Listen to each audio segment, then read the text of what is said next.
What up? What up? Part one of the Week 11 preview here on the Audible. Cecil, Lammey, Sigmund, Bloom, Jets, and Patriots. One side is exciting, one side is not. I know it's a short week. Are they still screwing around with the quarterback with the Jets, or do we know it's Justin Fields? Why did we have to do that last week? And they won. Cease, if you had to announce that your starting quarterback is Justin Fields, wouldn't you prefer to just say, you'll find out at the game? Like, you don't have to say the words Justin Fields is our and I'm sorry to Justin Fields, but he just can't, especially without Garrett Wilson, he just cannot run a functional pass offense at this point.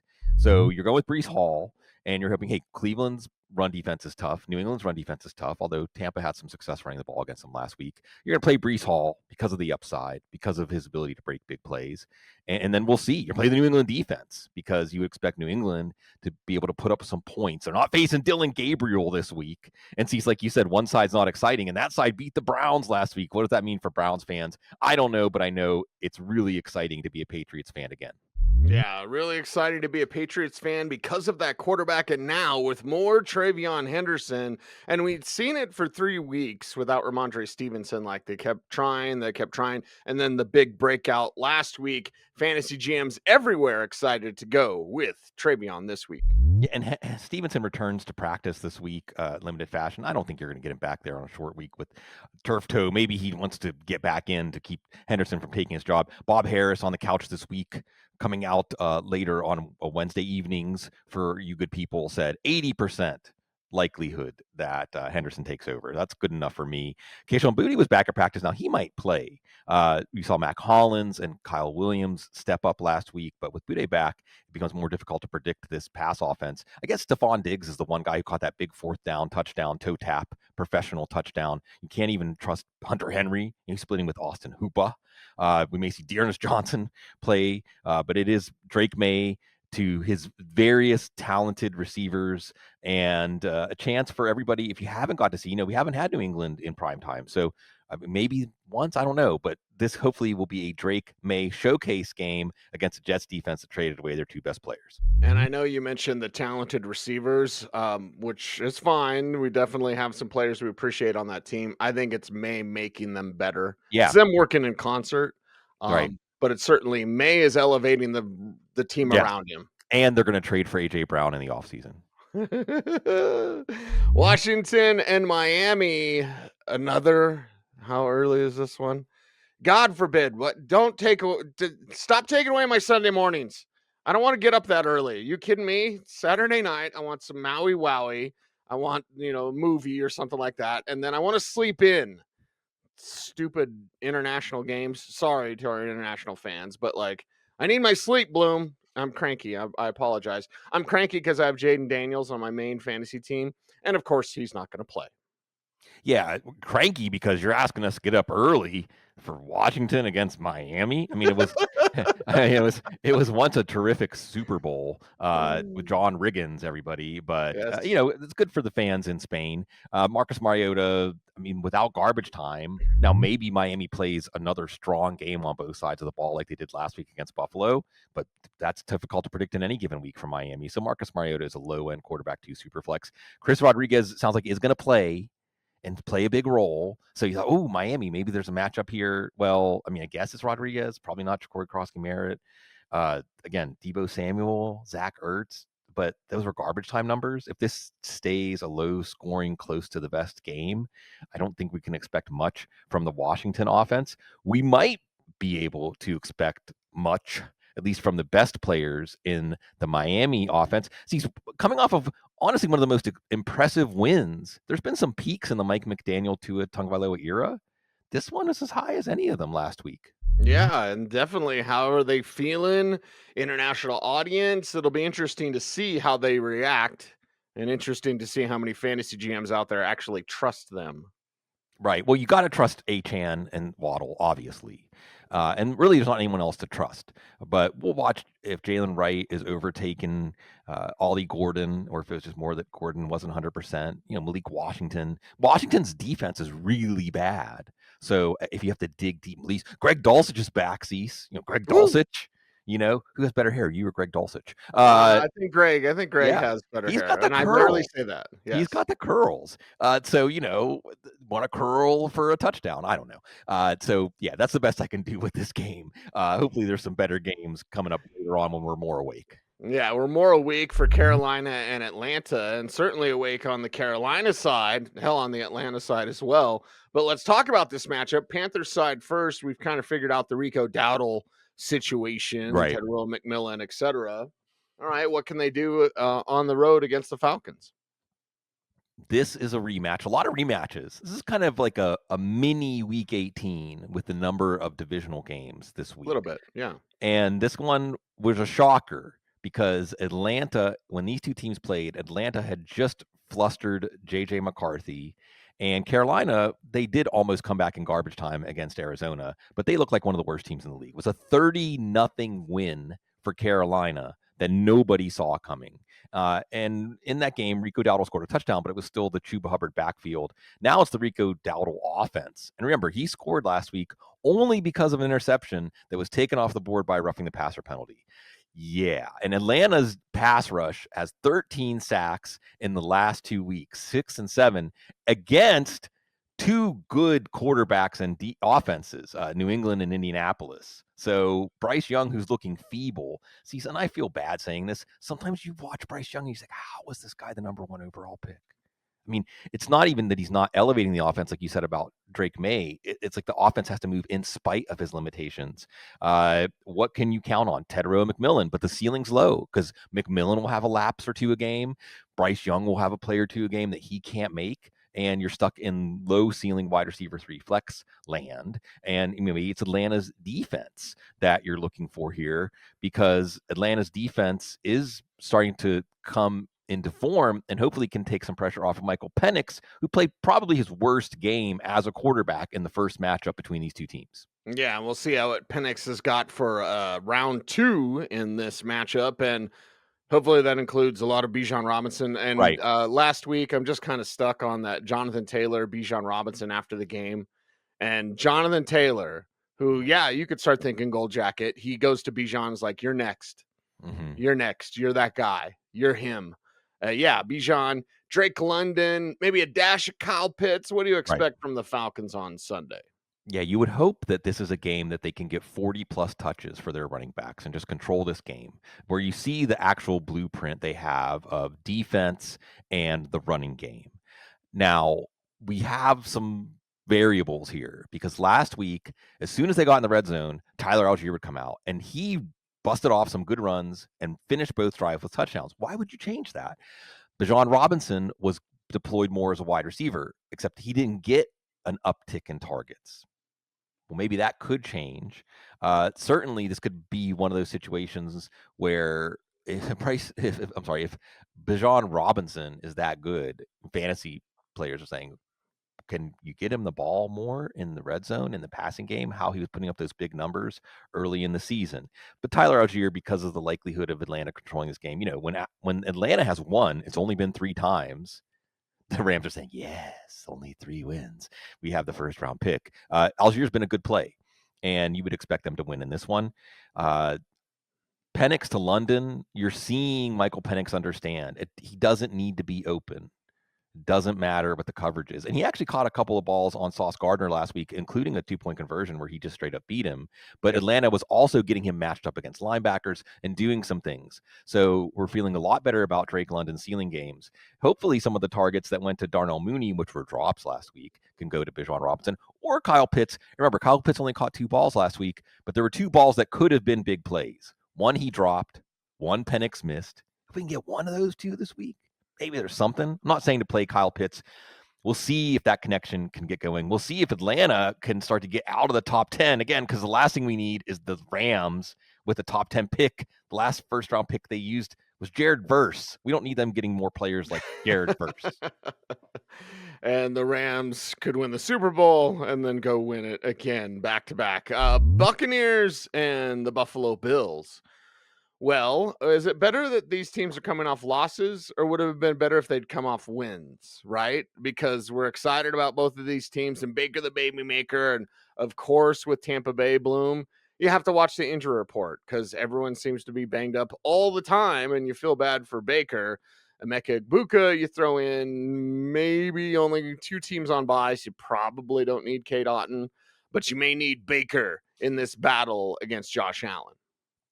You're right to bring up at the top that both of these teams lost last week. Both of these teams hate New England.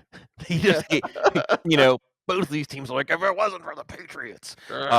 And I think that this is a massive game for both of these teams. Now, maybe not as massive. I shouldn't say that. I mean, Tampa's probably going to coast to the division title, so they're probably okay, but they still want to see where they're at, and they have some things to address on offense. They have some things to address on defense.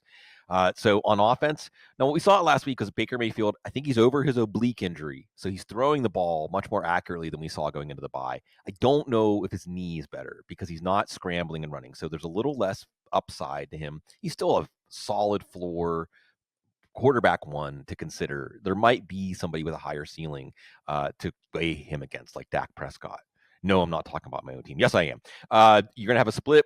Bucky Irving's not back. See, but Bucky Irving and Chris Godwin, they're not going to be back this week, and I can't honestly say when they're going to be back. With Godwin and Irving, there's a possibility that they know, but the team knows they're not going to get back to 100% this year, so they want to get that number. Again, this team should be able to win the division without any nervous moments because, again, it's Carolina, New Orleans, and Atlanta. So maybe you just let these guys get healthier and healthier, knowing they're not going to get to 100%. And so you got the White-Tucker split. Tucker, first running back to go over 50 yards against New England last week.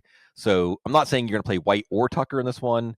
White is a low-end running back too. You might like a little better in PPR leagues. Emeka Egbuka, wide receiver 1. Tez Johnson, wide receiver 3 flex with some upside. And hopefully they start running more of those screen passes to him or to Cameron Johnson, to their water bugs, and not to Rashad White or Kate Otten, who's still a solid play. I mean, Kate Otten's going to give you a high floor in PPR leagues. This offense can do better against a Buffalo defense, that was honestly embarrassed last week in Miami. Miami was stunting on them. Miami was punking them. So what can Buffalo do in front of their home fans? And more importantly, what can this offense do? Because last week they were held scoreless for 3 quarters by Miami. And just this morning on our Football Guys Newswire, hey, they're going to keep Joe Brady. Okay. All right. Good luck, Buffalo. And it comes down to James Cook. Please save everything and get Josh Allen a number 1 receiver and get him a new head coach. That's just me, Bloom. Let's talk about this week at home against Tampa. Yeah, this could get bad quickly for Buffalo. And I want Buffalo fans to I want to be alive for that moment. I don't know if it's going to come up so soon because the Buffalo offense was just they had made mistakes on the Miami side of the field, but also they just had trouble moving the ball. And Dalton Kincaid went out last week, so they take another dimension away. And remember, by the way, because Stevie Johnson, Draft Guys TV, we love Stevie Johnson. Like, really, he's one of the players we got to get to know during the Draft Guys TV years. And he came out and said, hey, you let Mac Hollins go. Mac Hollins got $8.4 million for 2 years. Mac Hollins could be helping this Buffalo team right now. You think? So Curtis Samuel, Elijah Moore, are those guys helping? Not so much. Dawson Knox might be needed to help some more. Khalil Shakir has a high floor, at least because he's going to have to pass. It's Tampa, which is bad news for James Cook, by the way. Play James Cook, but no, I think that Travion Henderson sees had like a 70-yard run and a 50-yard run or something like that. If you do the math, it means on his other carries, he was getting stopped at the line of scrimmage. So James Cook, maybe he'll break 3 for some big runs too, but if not, he's going to need those receptions like he got last week in the comeback effort. And then there's Keon Coleman as a deep what the heck flex. But know this, okay? If Buffalo loses this game, they're going to fall to 6-4. Here's their next 4 games: Houston, Pittsburgh in Pittsburgh, Cincinnati, who plans on having Joe Burrow back for that game, and then the rematch with New England. So better win this game.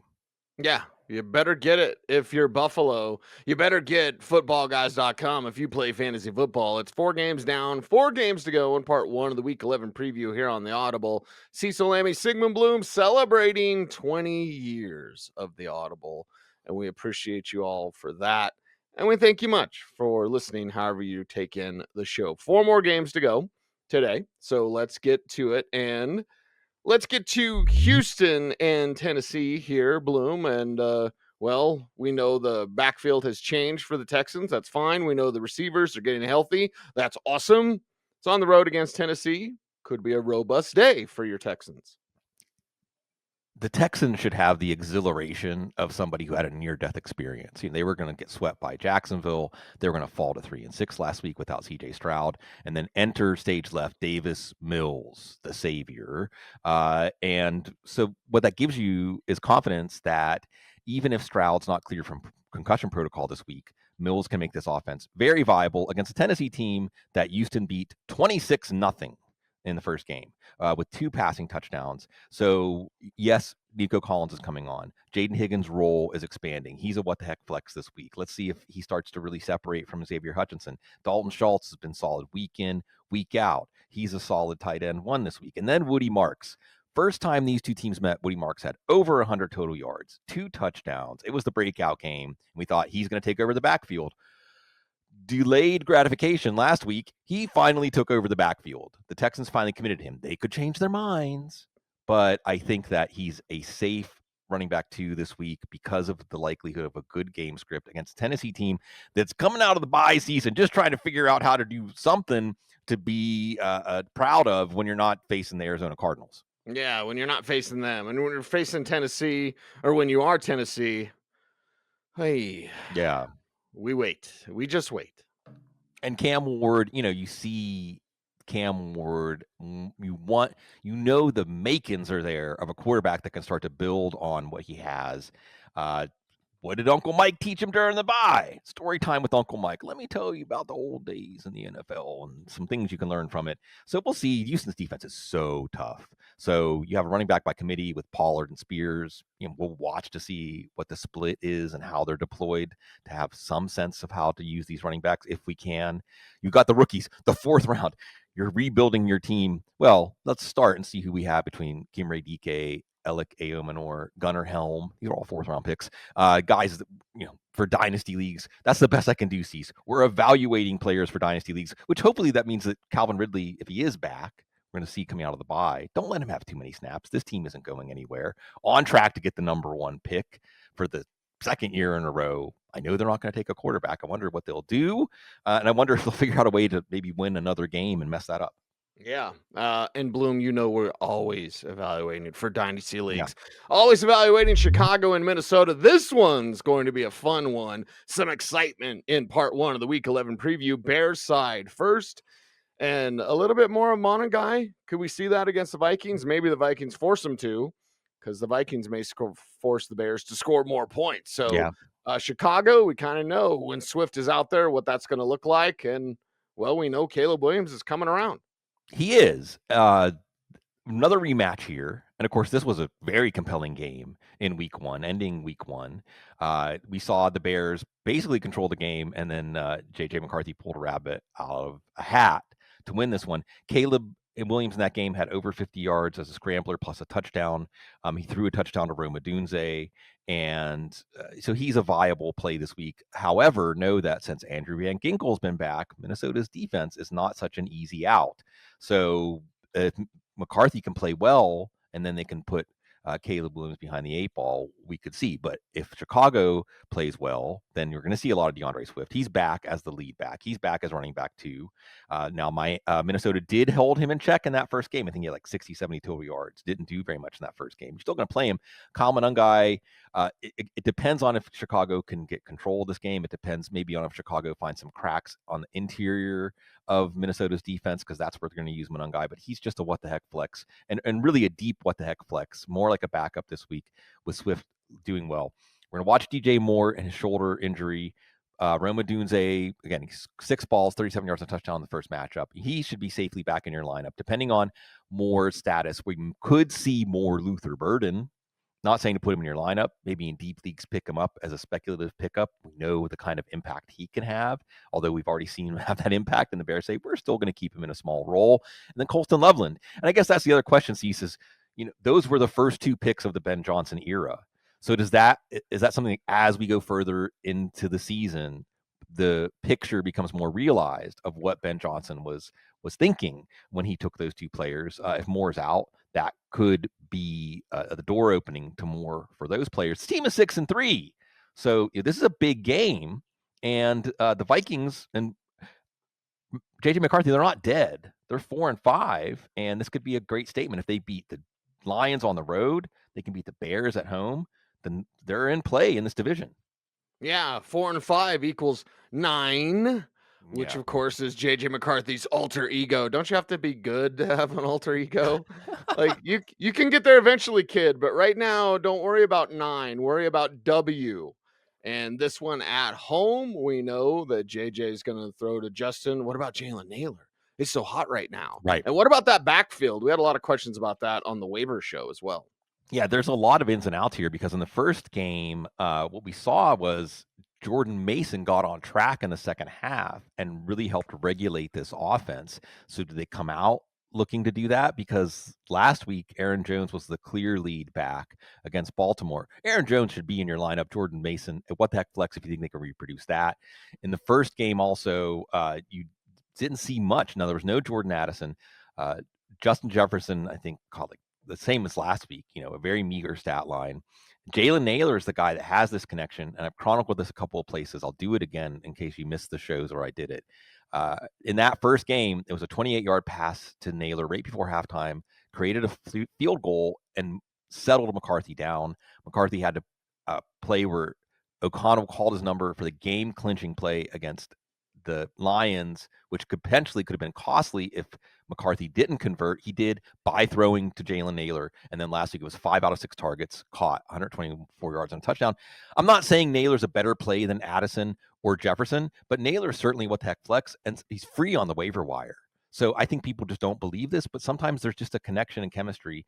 Can he build chemistry with Addison Jefferson? Does he even get a chance, again, if they can defensively hold down? The plan is, let's have J.J. McCarthy only throw the ball 20 or 25 times, not 43 or whatever it was last week. So again, a wide range. Both of these teams would rather run the ball and be safe on offense and not expose their young quarterbacks to peril.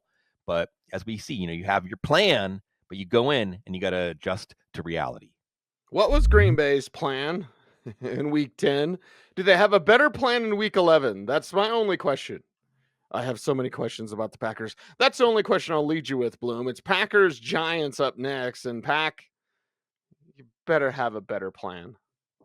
Yeah, see, no Tucker Kraft, right? He goes down, smoke coming out of the hood in the offense, right? Right? And then you're is it okay if I say gearhead? That's not a bad term, right? Like you're more of someone who would understand this. Whatever, they flip open the hood in the week off, right? They're like, let's connect this tube up to this and this wire up to this, and let's just, we can fix this. And then they go against the Eagles and they try to start the car. And they're like, oh no, is it the battery? Is it the alternator? The The catalytic sound you made converter. was the starter. This If you do offense. the click click, it's a starter. Yeah, bad. Mhm. Electrical problems are like a ghost in the machine. This is we'll see. The Giants aren't the Eagles, so if this offense, I mean, you got Josh Jacobs, just poof, poof. Josh Jacobs just like get him 3 yards of carry, whatever. Let him keep doing it. Some short receptions out of the backfield. Otherwise, we're going to watch Romeo Doubs and the chest injury. I mean, I don't expect he's going to be able to play. So you're looking at Dontavian Wicks and Christian Watson as the top targets. And Jordan Love, he just doesn't look like a guy that can support an offense right now. This offensive line also has some issues. Luke Musgrave, I guess we can just start calling Josh Jacobs the tow truck. And what he's towing behind him is this whole offense, So we'll see. Even Bo Melton played some offense for them last week. That's how bad it got in terms of wide receiver injuries. So it's not just on Love. But see, you're also hearing Matt LaFleur, are you coaching for your job? He's like, I don't know. I mean, he's done enough. That should he be?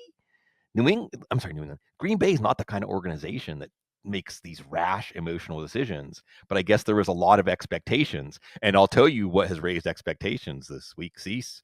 The starting quarterback for the New York Giants will be Jameis Winston. Oh boy, how about that? What are they going to respond like? That's the main thing Isn't for the that fun? Giants. Well, if it's Jameis, it's always fun, right? Yeah. So, I mean, now all of a sudden, Wan'Dale Robinson, Theo Johnson. Now I'm looking. When it was Russell Wilson, no thanks. Get out the 10-foot pole. But now, and we'll see about Darius Slayton and the hamstring. I have no idea. I mean, it's reasonable to think that he's going to miss some time with a hamstring because he left the game briefly, was able to finish it. Hamstrings aren't like ankles. It isn't like, oh, once the adrenaline stops flowing, then you feel the injury. I mean, you would think that if he played with it, but we never know with speed wide receivers and these hamstrings. The running back by committee is a mess with Tracy and Singletary. Even with Jameis Winston, I'm not loving playing either of those guys. I wouldn't be shocked. They're more like desperation plays that have a chance to hit. And they fired their coach this week too. So, will this be? Will some of the players miss Brian Dable, Mike Kafka? I think it was John Lurie, the great artist and actor, musician, who said, when Mike Kafka awoke from his troubled dreams, he had transformed into the head coach of the New York Giants. If you get that reference, it's right there in the clue of his name, Mike Kafka. So anyway, strange times for the Giants. And they have a quarterback, even though he's not going to play. They have another quarterback who we're all excited to watch play. And again, for Green Bay, they're like freaking out. Their coach might lose their job. For the Giants, the coach, nothing bad's going to happen. Let's go have some fun and play football with Jameis Winston. Yeah, Jameis being loose out there. Bengals Steelers, the final game we're going to talk about, part 1 of the week 11 preview here on the Audible Wednesday morning. So it's Bengals time and Joe Burrow on the horizon. Yeah. Not yet, Bloom. So what can Cincy do against the Steelers with Joe Flacco? Maybe whatever they want. Yeah, steal their soul, basically, because you have a Steelers team that if they lose this game, you have to start wondering about Mike Tomlin's winning season streak. You see people floating out there like, hey, just an idea. Mike Tomlin would be perfect for the Giants. Where did that come from? So for you got to worry about Baltimore, dude. I still think Baltimore is the highest dangerous team that is not even in the playoff picture. And if you look at Cincinnati, if they can win this game, then you can start doing some scenarios where, assuming Burrow comes back in week 13, which was the target date, now maybe they have some playoff scenarios. So, this was the old man bowl the first time around that Joe Flacco won. The Unk Bowl. The Unk Bowl. The Joe Flacco on the road. So Cincinnati's offense, Joe Goodberry pointing out, Cincinnati's offense is always better at home. And Joe Flacco, right about this time, we've seen these great comebacks. Joe Flacco's back and putting the team on his back. And then, oh yeah, there's a reason that Joe Flacco's a journeyman quarterback at this point in his career. And we usually see that about a month into that story. So maybe the Steelers defense, who has played well the last 2 weeks, maybe they could do that. But otherwise, Chase Brown had a 100-yard game in the first matchup. We'll see if Samaje Perine is back, but he was healthy for that game. So you want to make sure to get Chase Brown in there. Of course, T. Higgins and Jamar Chase. And I'm not saying to play Andre Yoshevus, but this is another guy that how are the Steelers going to account for all these players? They signed Asante Samuel to the practice squad. I think that's a fun comeback story. But this could also be a game. We've seen the Steelers against the Jets. We've seen them against the Packers. Here we are putting dirt on the Packers' grave. The Packers offense in Pittsburgh had a tremendous night. So can Joe Flacco do that again in a crucial game for both teams? Can DK Metcalf do something this week? That's the only thing I ask with Aaron Rodgers. Like, we don't need DK doing a disappearing act. So, yeah. Let's see what the Steelers can do, huh? Cease, last week I felt like Kenny Pickett was the quarterback again. I felt like we were back in like Duck Hodges land or something. I mean, this offense looks impotent. It just looks impotent. And at some point, certainly against the Bengals, I mean, you got to have something independent on offense from getting set up on short fields by turnovers. Okay. They say more Jaylen Warren. Well, that's great. Jaylen Warren had over 100 yards in this first game. We know play all your running backs against the Bengals. 4 touchdown passes to tight ends. Isn't this great? This is the Rams and the Steelers. There's too many tight ends. There's a lot of production to tight ends, but there's too many tight ends. Last time it was Pat Freiermuth with 5 for 111 and 2 touchdowns. You're going to play DK Metcalf in the first matchup. He was only 3 for 50. Okay. And again, this offense, see, how many years are we going to say this? The offense is predictable. It can't stretch the defense downfield. They can't get for 1 week against the Vikings going into the bye. It looked like they were going to start winning in the trenches. That's not really happening. So, we'll see. As a Steelers fan, see, there's neurotic. I'm past neurotic now. I'm in the Elizabeth Kubler-Ross. Like, I'm in acceptance that this Steelers team probably isn't going anywhere. But just when we say that, they'll surprise us. Yeah, they will surprise us. That's what the NFL always does. And we are here for you to talk about it all, to preview it, to recap it. Be back Thursday morning again to talk about the previews for part 2 and ever popular What the Heck Flex. In the meantime, make sure to like, comment, share, subscribe, and hit the notification bell so that you never miss a vid. And we appreciate you. He's Sig. I'm Cease. We are the Audible. Thanks for watching, everyone. Stay tuned. And would you please stay frosty?